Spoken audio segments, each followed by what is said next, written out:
والسلام علی رسولہ الکریم وعلی آلہ وصحبہ اجمعین۔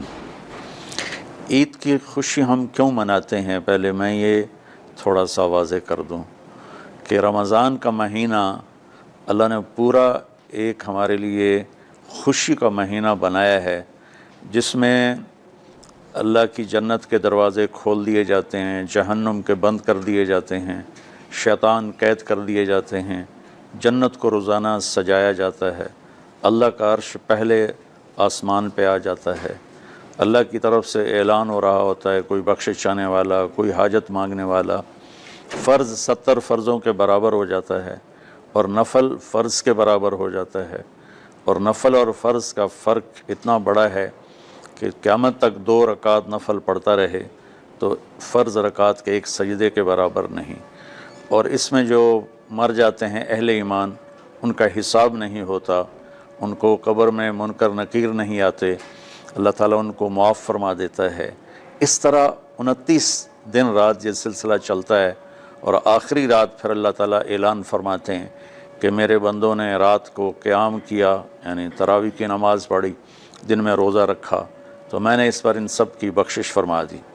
تو اس خوشی میں پھر ہم سب مل کر اللہ کی بارگاہ میں شکرانے کے مل کر 2 نفل ادا کرتے ہیں اور اللہ کا شکر ادا کرتے ہیں کہ یا اللہ تیرا شکر ہے، تو نے ہمارے گناہوں کو معاف فرمایا، جہنم کو ہم پہ حرام کیا، جنت کو ہم پہ واجب کیا۔ اصل تو عید کی خوشی کی یہ وجہ ہے۔ باقی جو اداسیاں ہیں، ڈپریشنیں ہیں، اس کی وجہ آپس کی محبتوں کا کم ہو جانا ہے، اور دنیا کی ایسی دوڑ جس نے اپنے آپ کو بھی بھلا دیا ہے، اور آپس کی نفرتیں ہیں اور آپس کے بغض حسد ہیں، ان منفی جذبوں نے ہماری خوشیوں کو دھندلا دیا ہے، ورنہ رمضان کا ہر لمحہ خوشی کے لیے ہے اور عید اس کی پیک ہے، اور پوری زندگی اللہ راضی ہو رہا ہو تو خوشی ہی خوشی ہے۔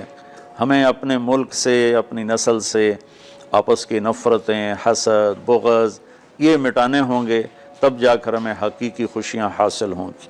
آپ عید کے لیے غسل فرماتے تھے اور اپنے کپڑوں میں سے اچھے کپڑے منتخب فرماتے تھے، اور فجر کی نماز کے بعد آپ اشراق نہیں پڑھتے تھے اس دن، باقی آپ کی ساری زندگی کا معمول تھا کہ فجر کے بعد آپ اشراق پڑھتے تھے، لیکن اس دن آپ اشراق نہیں پڑھتے تھے، غسل فرما کے پھر کچھ کھا کے، کوئی میٹھی چیز، کھجور ہی عام طور پر ہوتی تھی، کھجور کھا کے پھر آپ عیدگاہ کی طرف تشریف لے جاتے تھے، اور پہلے نماز پڑھاتے تھے، پھر خطبہ ہوتا تھا، اور اس کے بعد جس راستے سے آپ جاتے تھے اس راستے کو چھوڑ کر پھر اور راستے سے گھر واپس آتے تھے، پھر وفود سے ملاقات کرتے تھے، سرداروں سے، صحابہ سے ملاقات کرتے تھے، اس میں کچھ کھانوں کا اہتمام بھی ہوتا تھا۔ اس طرح ایک عام روٹین کی عید ہوتی تھی آپ کی، ملاقاتیں کرنا، کھانوں میں جانا اور اچھے کپڑے پہننا، سب کو خوشی سے ملنا، یہ عید الفطر پر آپ کا یہ معمول تھا۔ اسلام جاوید بھائی 2 چیزوں کا مجموعہ ہے، ایک اللہ کا حق ہے جو عبادات کی شکل میں ہے، اور ایک اللہ کے بندوں کا حق ہے جو اخلاقیات اور معاملات اور معاشرت کی شکل میں ہے۔ یہ دونوں کمپلسری پیپر ہیں، دونوں لازمی پیپر ہیں، ان دونوں میں پاس ہونا ضروری ہے۔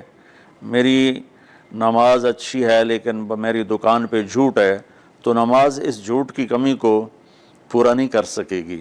میری دکان پہ سچ ہے لیکن میں نماز نہیں پڑھتا، تو میرا یہ سچ بولنا میرے نماز کی کمی کو پورا نہیں کر سکتا۔ اللہ کے نبی نے دنیا سے جاتے ہوئے 2 لفظوں میں سارا دین بتا دیا تھا۔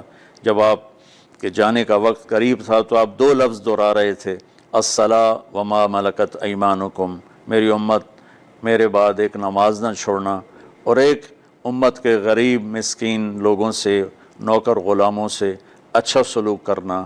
یہ 2 الگ الگ ڈیمانڈ ہیں، جیسے پانی پینے سے روٹی کی کمی پوری نہیں ہو سکتی اور روٹی کھانے سے پانی کی کمی پوری نہیں ہو سکتی، یہ دونوں الگ چیزیں ہیں۔ اخلاق کو عبادت کی کمی پر نہیں کر سکتی، اور عبادت کی کمی اخلاق کو اور اخلاق کی کمی کو عبادت پورا نہیں کر سکتی۔ ان دونوں چیزوں میں پاس ہونا ضروری ہے، تب جا کر ایک معتدل معاشرہ وجود میں آتا ہے۔ پوری امت اس چیز کا شکار ہے، چونکہ جب بددیانتی اور جھوٹ اور ظلم عام ہو جاتا ہے تو پھر اس میں پورا معاشرہ ہی گناہ گار اور مجرم بن جاتا ہے، صرف حکمرانوں کی بات نہیں رہتی۔ یہ تو ایک سوال کا جواب موسیٰ علیہ السلام کو اللہ نے دیا کہ اللہ تعالیٰ سے انہوں نے پوچھا، یا اللہ جب آپ راضی ہوتے ہیں تو اس کی کیا نشانی ہے؟ تو اللہ تعالیٰ نے فرمایا کہ میں بارشیں موقع پر دیتا ہوں، حکومت سمجھداروں کو دیتا ہوں، پیسہ میں سخیوں کو دیتا ہوں۔ تو پھر انہوں نے پوچھا جب آپ ناراض ہوتے ہیں تو اس کی کیا نشانی ہے؟ تو آپ نے فرمایا، اللہ تعالیٰ نے فرمایا کہ بارشیں بے موقع کرتا ہوں، حکومت نااہلوں کو دیتا ہوں، اور پیسہ میں بخیلوں کو دیتا ہوں۔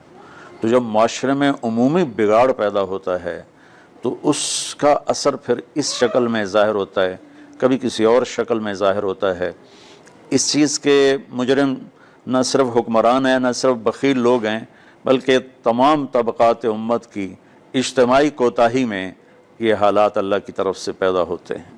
اس میں ہم سارے ہی ایک دوسرے کو مجرم ٹھہرانے کی بجائے اپنے اپنے گریبانوں میں جھانک کر دیکھیں کہ تجھے کیوں فکر ہے اے گل دلے صد چاک بلبل کی، تو اپنے پیرہن کے چاک تو پہلے رفو کر لے، وفی انفسکم افلا تبصرون۔ ہر آدمی اپنے عیب دیکھے، اپنی کمیاں دیکھے اور انہیں دور کرنے کی وہ کوشش کرے، تو پھر ایک خوبصورت معاشرہ تشکیل پا سکتا ہے۔ کہ میں اس عید کے خوشی کے موقع پر اپنی قوم سے ہاتھ جوڑ کے اپیل کروں گا کہ جھوٹ بولنا چھوڑ دیں، دھوکہ دینا چھوڑ دیں اور ظلم کرنا چھوڑ دیں۔ مذہبی نفرت نے ہمیں تباہ کر دیا، سیاسی نفرت نے ہمیں تباہ کر دیا، صوبائی قومی نفرت نے ہمیں تباہ کر دیا، آپس کی رنجشوں کی نفرت نے ہمیں تباہ کر دیا۔ میں ساری قوم کے سامنے جھولی پھیلا کر چاروں صوبوں کے رہنے والوں سے اور ہر مکتب فکر سے متعلق اہل ایمان سے یہ درخواست کرتا ہوں کہ آئیں ہم سچائی کو اپنا ساتھی بنائیں اور دیانتداری سے اپنے آپ کو آراستہ کریں اور انصاف کا ساتھ دیں، نہ ظالم بنیں نہ ظالم کا ساتھ دیں۔ ایک حدیث سنا کے بات ختم کرتے ہیں۔ میرے نبی وضو فرما رہے تھے تو صحابہ آپ کے وضو کا پانی گرنے نہیں دے رہے تھے، نیچے سے لے کر کوئی پی رہا تھا، کوئی منہ پہ مل رہا تھا۔ تو آپ نے فرمایا ما یحملکم علی ھذا، یہ کیا کر رہے ہو؟ وہ کہنے لگے یا رسول اللہ، اللہ اس کے رسول کی محبت میں کر رہے ہیں۔ تو آپ نے فرمایا میں تمہیں بتاتا ہوں اللہ اس کے رسول سے محبت کرنے والا کون ہوتا ہے۔ فَلْيُصْدِقِ الْحَدِيثَ إِذَا حَدَّثَ، اللہ رسول سے محبت کرنے والا وہ ہوتا ہے جو ہمیشہ سچ بولتا ہے۔ فَلْيُؤَدِّ الْأَمَانَةَ إِذَا تُؤْمِنَ، جو ہمیشہ امانت داری سے کام لیتا ہے، کبھی دھوکہ فراڈ نہیں کرتا۔ فَلْيُحْسِنْ جِوَارَ مَنْ جَاوَرَهُ، اور جو ہمیشہ اپنے پڑوسیوں کے ساتھ اچھا سلوک کرتا ہے، پڑوسی اپنے ہوں، غیر ہوں، مسلم ہوں، نان مسلم ہوں، وہ ان کے ساتھ اچھا سلوک کرتا ہے۔ یہ تین نشانیاں ہیں عشق رسول کی۔ یہ تین باتیں میری قوم اپنا لے تو یہ اندھیرے اجالوں میں انشاءاللہ تبدیل ہو جائیں گی۔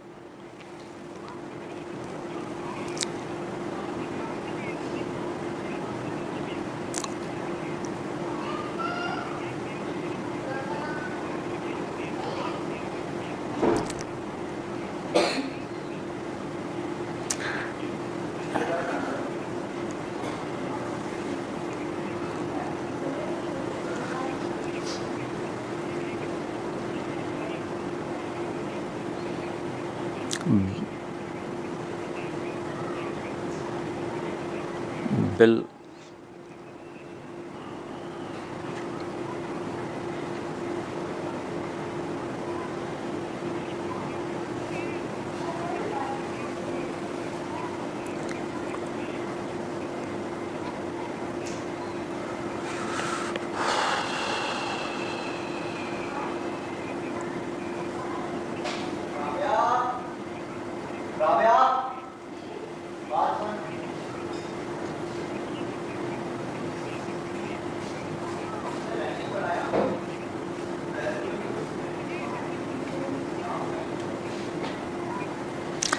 امید تو کبھی چھوڑنی نہیں چاہیے۔ جیسے دیکھیں مریض کے ساتھ ڈاکٹر آخری حد تک جان مارتا ہے، اس کی جان بچانے کی کوشش کرتا ہے، پھر باقی جس کے نصیب میں موت ہوتی ہے وہ مر جاتا ہے، لیکن ڈاکٹر کبھی بھی اس وجہ سے نہیں چھوڑ دیتا کہ یہ مر جائے گا۔ تو ہم اللہ کی رحمت سے بالکل نا امید نہ ہوں، مایوس نہ ہوں۔ مجھے اللہ کی ذات سے بہت امید ہے۔ ہمارا جو اس وقت قائد ہے، اسے سیاسی بیان نہ سمجھا جائے اللہ کے واسطے، میں ایک پاکستان کا شہری ہونے کی حیثیت سے اپنا تجزیہ پیش کر رہا ہوں، غلط بھی ہو سکتا ہے، صحیح بھی ہو سکتا ہے۔ وہ بہت مخلص محنتی آدمی ہے، تو مجھے اللہ کی ذات سے امید ہے اگر ہم سب مل کر ساتھ دیں سچائی کا، دیانتداری کا، انصاف کا، اور آپس کی نفرتوں کو مٹا دیں تو انشاءاللہ ضرور صبح ہوگی، کوئی وجہ ہی نہیں کہ صبح نہ ہو۔ مولانا طارق جمیل فاؤنڈیشن، اور اس میں یہ بہت زبردست کام کر رہے ہیں، آرفنس کے لیے، ہیلتھ میں، ایجوکیشن میں، اور ہم سب کو مل کے اس فاؤنڈیشن کا ساتھ دینا ہے۔